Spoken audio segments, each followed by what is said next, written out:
Monsieur le directeur général, merci beaucoup, camarades et frères, Dr Malick Diop.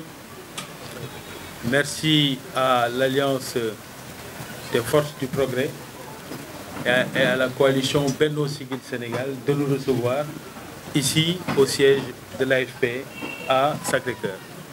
Donc vous l'aurez remarqué, chers amis journalistes, nous avons apporté cette innovation de changer les lieux sur lesquels nous allons nous exprimer avec la presse. C'est normal. Nous allons le faire dans Dakar, nous allons le faire dans les départements, nous allons le faire à travers le pays.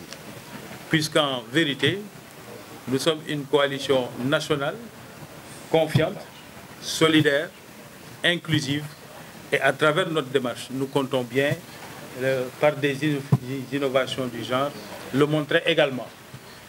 Parce que si nous ne faisons pas beaucoup de bruit comme certains, il n'en demeure pas moins que nous sommes sûrs de nos assises, de nos convictions et de notre démarche au service du peuple sénégalais, sous la direction des leaders de cette coalition, en premier duquel le président de la coalition, le président Macky Sall.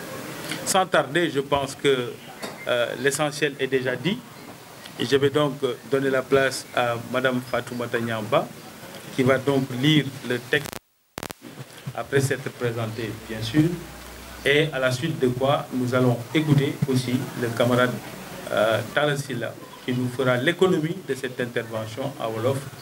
Après ces déclarations, nous donnerons à la presse la possibilité de faire une série de questions sur l'actualité. Et après, nous allons essayer de nous séparer et pour se donner rendez-vous très prochainement. Je pense qu'on est d'accord. Hein? Merci.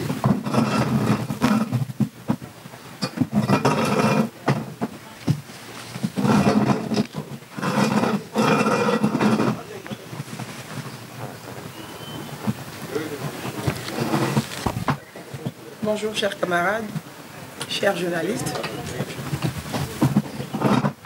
Il y a ça là qui peut. C'est bon. C'est bon. Merci beaucoup, monsieur le directeur général, camarades, frères Pape Mahou Diouf. Et merci à vous aussi, monsieur le directeur général de la CEPEX, monsieur le maire, chers camarades.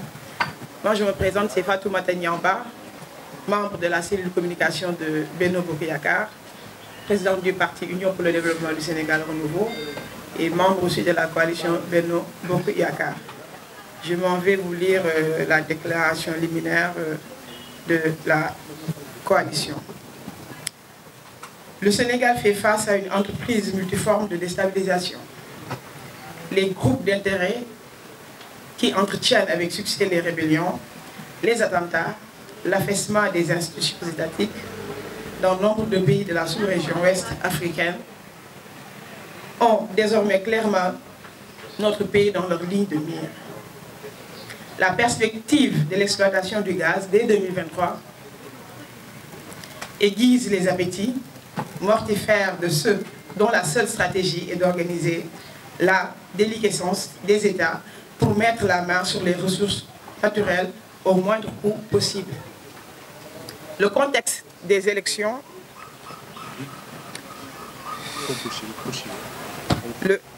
le contexte des élections législatives du 31 juillet 2022 est aujourd'hui mis à profit pour tenter de jeter par terre tous les principes de l'état de droit au Sénégal que sont, entre autres, je vais citer, le principe de l'autorité de la chose jugée, en appelant ouvertement à la violation des décisions du Conseil constitutionnel sur les listes en compétition. L'on cherche à substituer à l'état de droit une situation d'anomie généralisée où seule la loi du plus violent s'impose.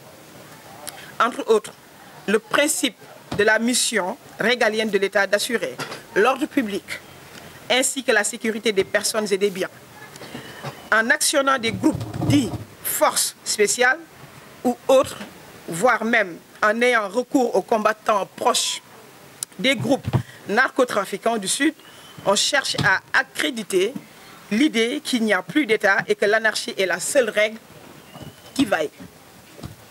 Ainsi, le principe de l'encadrement légal de l'exercice des libertés, en proclamant qu'il serait interdit d'interdire, formule creuse inventée par les anarchistes du mai 68 parisien, on voudrait dénier à l'autorité administrative et à l'institution judiciaire leur prérogative légale de veiller à ce que l'exercice des libertés constitutionnelles, comme celle de la marche pacifique, ne soit pas un simple prétexte pour installer un désordre durable dans le pays. Consciente que ce sont là les vrais enjeux des controverses présentes, la coalition Benno Bokk Yakaar renouvelle ici son appel à toutes les forces vives de la nation à la création d'un vaste front pour la paix et la République en vue de défendre le calendrier républicain par l'organisation pacifique des élections législatives le 31 juillet 2022. Ensuite, par la paix publique, la stabilité ainsi que la cohésion sociale contre tout extrémisme violent érigé en stratégie par une partie de l'opposition, l'état de droit et les institutions républicaines, et permettre ainsi au Sénégal de continuer d'être la seule république toujours debout. Ensuite, la souveraineté pleine et entière du Sénégal pour exploiter ses ressources naturelles au profit de ses seules populations, d'abord, afin que notre pays poursuive sa marche résolue vers l'émergence. C'est parce que nous sommes certains que ces dérives indisposent plus d'un que nous avons pris la décision d'envoyer des délégations de notre coalition pour porter un message de paix, de concorde à toutes les composantes de la nation dans les prochains jours. Notre coalition réaffirme que les élections se tiendront le 31 juillet 2022 et que l'État est invité à prendre toutes les mesures pour permettre aux citoyens d'aller aux urnes afin de choisir les Sénégalais et les Sénégalaises qu'ils jugeront aptes à voter les lois de la République, autoriser l'exécutif à exécuter le budget annuel de l'État et contrôler